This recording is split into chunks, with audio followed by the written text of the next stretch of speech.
Russell viper একটা সাপ। Russell viper কি সাপ।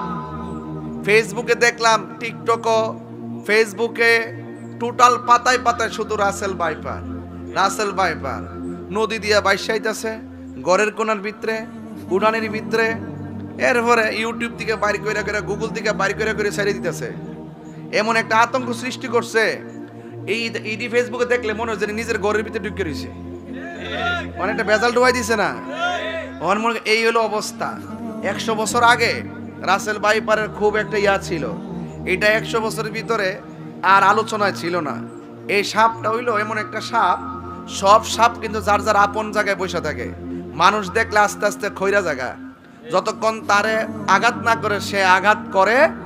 আর রাসেল ভাইপার হলো এমন সাপ, এটা মানুষ দেখলে দুইটাই সে এমন গতিতে ছবল মারে, একেবারে সাথে সাথে 20 সেকেন্ডের ভিতরেই মানে এটার একটা বিষক্রিয়া হয়, এটার এফেক্টটা ফুসফুসের মধ্যে পড়ে, সাথে সাথে কিডনির মধ্যে পড়ে, তাড়াতাড়ি আপনার হসপিটালে নিয়ে যেতে হবে। কিন্তু এমন একটা বিষাক্ত সাপ। এখন আসলে কি সাপটা কি এমন ভাবে ছড়াই গেছে গা, নাকি তো ফেসবুকের গজব আমরা ধরছে, এটা এখন বুঝতাম পারতাছি না। তো যাই হোক, আল্লাহ পাক সত্য হোক আর মিথ্যা হোক, আল্লাহ পাক আমরা এই বিপদ আপদ থেকে বাঁচাই রাখুক, আমিন গণ। তো এই রাসেল ভাইপারের ডরে এক একজন গরুর কোনা কোনা লাইট দিয়ে দেহে, উড়ানের কোনা কোনা দেহে। আরে বাতিজার ভূত, কবরে যাওয়ার পরে যে কত রাসেল ভাইপার বইয়া রইছে সুদ করে কামড়ায় ভালো লাগা। আরে হাত তুলে কো, হাত তুলে কো, হাত তুলে কো। মুখটা খারাপ করিস না, কয়ে দিলাম। রাসেল ভাইপারের ডরে কষ্ট নিয়ে না বাজান, এটা উচিত কথা। এই হক কথা না কইলে আমার মুখ চুলকায়। রাসেল ভাইপারের ডরে, আরে বাপরে বাপ, বাপরে বাপ। আরে কবর যে কত রাসেল ভাইপার বইয়া রইছে, এই রাসেল ভাইপার বলে ওই কবরে সাপের দৈর্ঘ্য হইল 450 কিলোমিটার, দাঁতগুলো হইল 70 গজ লম্বা, পিছনে মাথার মধ্যে হইল মহিলাদের চুলের মতন গুছা, গায়ের মধ্যে হইল দুর্গন্ধ, সুবলটা মারলে 70 গজ মাটির নিচে দেহটা আলাদা করে ডুহাই দিব। তখন কোন উজাইব, কোন বাইদ্যে আইব, আর কোন ডাক্তার কাছে যাবা, কোন ভ্যাকসিন লইবা, এই সুযোগ কবরের মধ্যে নাই। এ সুৎকরের গোষ্ঠী,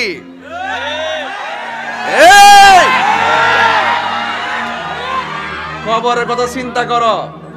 আমার জীবন যদি সাপের কামড়ে যাওয়া লেখা থাকে, আমি বাঁচতাম পারতাম না, আমি বাঁচতাম পারতাম। ক্যামেরা আছে, ক্যামেরা আছে, ক্যামেরা আছে, একটু পিছিয়ে যাও, একটু দেখে দাও না।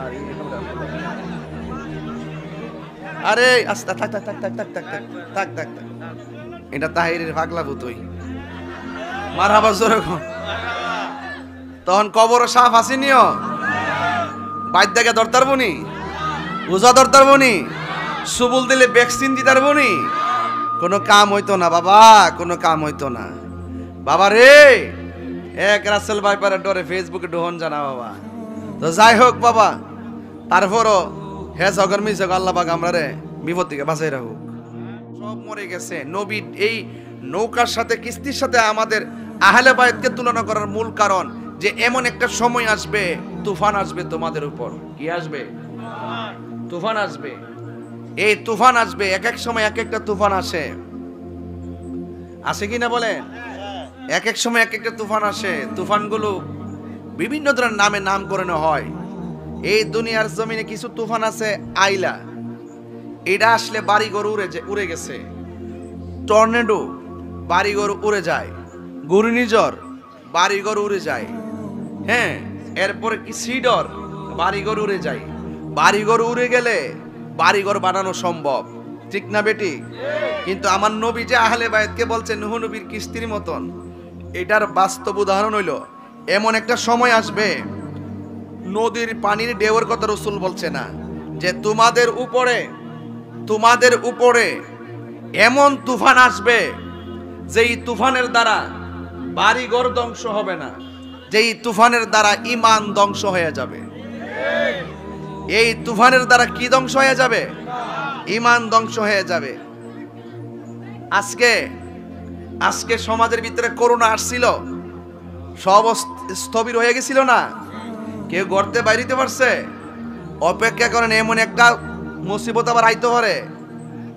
করোনা যেমনি নিয়ে গড়ে ডুহাইছে, আবার দেখবা গড়ে গেলে ধরবো, কইব সব বাইরে থাক। আইতাছে কইলাম এক রাসেল ভাইপার না কি নাম?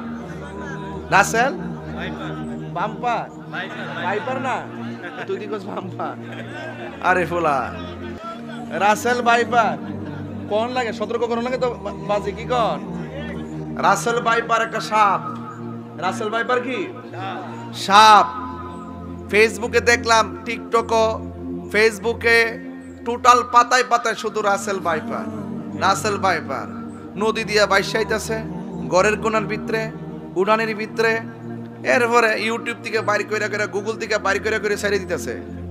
এমন একটা আতঙ্ক সৃষ্টি করছে, এই ফেসবুকে দেখলে মনে হচ্ছে নিজের ঘরের ভিতরে ঢুকে রয়েছে, মানে একটা বেজাল ডুবাই দিছে না। এই হলো অবস্থা। 100 বছর আগে রাসেল ভাইপারের খুব একটা ইয়া ছিল, এটা 100 বছরের ভিতরে আর আলোচনায় ছিল না। এই সাপটা হইলো এমন একটা সাপ, সব সাপ কিন্তু যার যার আপন জায়গায় বসে থাকে। মানুষ দেখলে আস্তে আস্তে খৈরা জায়গা, যতক্ষণ তারে আঘাত না করে সে আঘাত করে। আর রাসেল ভাইপার হলো এমন সাপ, এটা মানুষ দেখলে দুইটাই সে এমন গতিতে ছবল মারে একেবারে সাথে সাথে 20 সেকেন্ডের ভিতরেই, মানে এটার একটা বিষক্রিয়া হয়, এটার এফেক্টটা ফুসফুসের মধ্যে পড়ে, সাথে সাথে কিডনির মধ্যে পড়ে। তাড়াতাড়ি আপনার হসপিটালে নিয়ে যেতে হবে। কিন্তু এমন একটা বিষাক্ত সাপ। এখন আসলে কি সাপটা কি এমন ভাবে ছড়াই গেছে গা, নাকি তো ফেসবুকের গজব আমরা ধরছে, এটা এখন বুঝতাম পারতাছি না। তো যাই হোক, আল্লাহ পাক সত্য হোক আর মিথ্যা হোক, আল্লাহ পাক আমরা এই বিপদ আপদ থেকে বাঁচাই রাখুক, আমিন গণ। তো এই রাসেল ভাইপারের ডরে এক একজন গরুর কোনা কোনা লাইট দিয়ে দেহে, উড়ানের কোনা কোনা দেহে। আরে বাতিজার ভূত, কবরে যাওয়ার পরে যে কত রাসেল ভাইপার বইয়া রইছে, সুদ করে কামড়ায় ভালো গা। আরে হাত তুলে কো, হাত তুলে কো, হাত তুলে কো। মুখটা খারাপ করিস না, কয়ে দিলাম। রাসেল ভাইপারের ডরে কষ্ট নিয়ে নেওয়া যান, এটা উচিত কথা। এই হক কথা না কইলে আমার মুখ চুলকায়। রাসেল ভাইপারের ডরে, আরে বাপরে বাপ, বাপরে বাপ। আরে কবর যে কত রাসেল ভাইপার বইয়া রইছে। এই রাসেল ভাইপার বলে ওই কবরে সাপের দৈর্ঘ্য হইল 450 কিলোমিটার, দাঁত গুলো হইল 70 গজ লম্বা, পিছনে মাথার মধ্যে হইল মহিলাদের চুলের মতন গুছা, গায়ের মধ্যে হইল দুর্গন্ধ। সুবলটা মারলে 70 গজ মাটির নিচে দেহটা আলাদা করে ডুহাই দিব। তখন কোন উজাইব, কোন বাইদ্য আইব, আর কোন ডাক্তার কাছে যাবা, কোন ভ্যাকসিন লইবা, এই সুযোগ কবরের মধ্যে নাই। এ সুদখোরের গোষ্ঠী,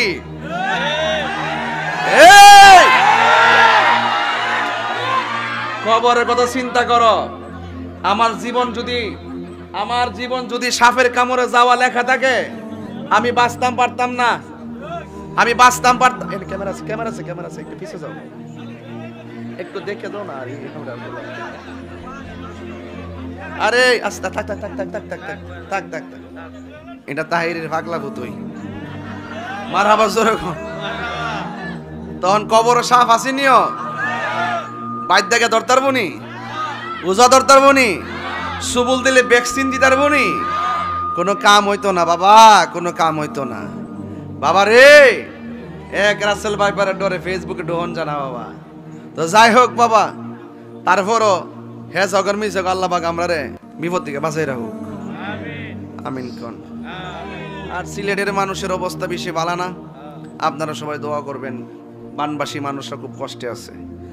তা আমি একটু কথা বলতেছি এই জন্য যে আমি এই যতগুলা কথা বলছি, এটা যদি আমি সুর দিয়া কইতাম 1 ঘন্টা লাগলো। আমি তো দৈনিক আহিনাই হেন, এর লেগে অনেক কথা কইতাছি, আগে মুখ দিয়া কই লিতেছি, কোয়ার কারণে একটা মেসেজ পাইতেছেন, ঠিক না? আমি সময়রে ফাঁকি দিতেছি না। তো ভাইয়ের আমার, তো রসুল বলছেন আমার আহলে বায়াত হলো কেউ সুদ করে কইছি দেখে খারাপ লাগছে নাকি? এটা আমি বাংলা ওয়াশ করুম ওয়াজের শেষ দিক দিয়া। এরপরে জিডি আছে গান দুইটা মানে সবটা ঘুরে লেতাম না কেমন করে যে আস্তে আস্তে আস্তে আস্তে ইতা অত ফটফট করেন না। ইতা আমরা এলাকা হয়েছে একটা রাস্তা হয়েছে, মনটা গহন এখান থেকে একটা বাড়ি করে লেতাম মন চাইতেছে। যাই হোক, আল্লাহু আকবার জোরে গন। যাক ভাইরা আমার, কষ্ট নিয়েন না, মাঝে মাঝে একটু লাড়া দন লাগে। আল্লাহ যে মাঝে মাঝে তুফান দিয়ে গিরে দেয় আমরা পরীক্ষা করবার লাগে। বান্দা যখন দুনিয়ার জমিনে যাকাত দেওয়া বন্ধ করে দেয়, আল্লাহ তখন আসমান থেকে বৃষ্টি নাজিল বন্ধ করে দেয়। বান্দা যখন দুনিয়াতে অশ্লীল কাজ ওপেন হয়ে যায়, আল্লাহ পাক তখন সমাজের ভিতরে মহামারী দেখা দেয়। কথা কন ঠিক না বেটি? তাইলে আমরা অশ্লীল কাজও করতাম না, যাকাত দেওয়া বন্ধ করতাম না। কথা কন ঠিক না?